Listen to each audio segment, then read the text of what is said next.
A couple new cars in the collection this week. First up, the first 300ZX.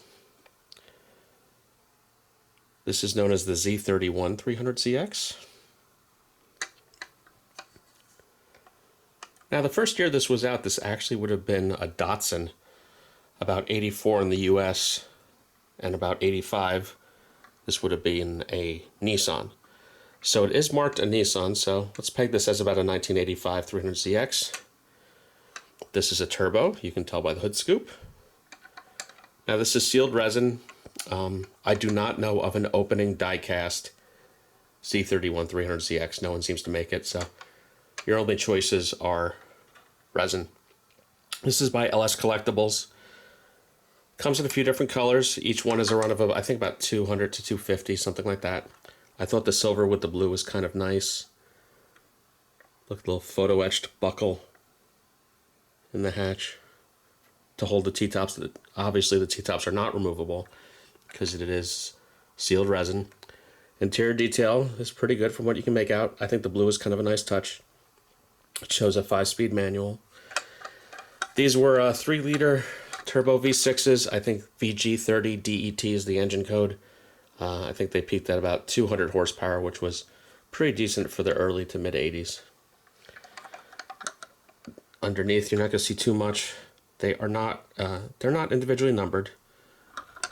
Retail is a little high on these. They usually retail for about $200. I don't quite think that's worth it. I paid $125, no shipping, because of a hookup for picking up a person in California through a friend. $125. I'm not mad at it. The LS Collectibles packaging is the light blue box, fully enclosed, as you can see. It does have a nice suede base, marked 1 of 250. Again, it is not individually numbered. I kind of wish it was. So that's kind of classic Nissan. I now have every Z car represented, except for the newest one, the 2022 and up. So that's being hunted as we speak. On the opposite end of the spectrum is a new Nissan. This is all electric. This is the Ariya. It's kind of a bit of a blob, but most electric vehicles lately are just kind of blobs. But it's a pretty well done model of a blob. This is by Pouty, another kind of like Chinese dealership model. So you do have a working sunroof. You do have folding mirrors. It's an interesting kind of champagne bronze. You have dual opening charge doors, which is kind of neat. Opens there and opens on the other side. It's kind of a neat feature. You have a hood helper, hood pop helper.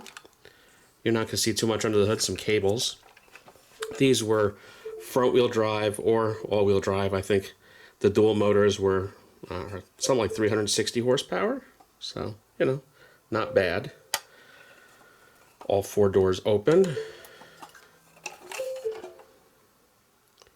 You can make out the interior. The seats actually scoot back and forth, if you can make that out. And again, it's carpeted in there. Ignore my computer freaking out in the background. It's kind of a bluish interior. A pretty well detailed model overall. This parcel shelf is one of my favorite details. It's a carpeted parcel shelf, which you don't see too often. Again, everything's carpeted back there. Pretty neat. Again, not my favorite subject, but again, it's a good die-cast. This was on sale during the one of the big Amazon Prime sales from like 2 weeks ago. So I think this was landed for like $60 US, which is substantially less than if you got an Alibaba. At that price, I'm not mad at it. Again, you get a little pamphlet with it, with a crevice tool. I think that's pretty neat. Packaging is that same kind of pouty red box from the Ultima I showed pretty recently. So yeah, fully enclosed box. I think for, again, $60, it's kind of hard to go wrong with this. Might have even been like a few bucks under 60, but with tax, $60. So again, fully opening die cast. It's a good model of a really boring car. But yeah, that's it for this week. Everyone like and subscribe, and everyone please have a good one.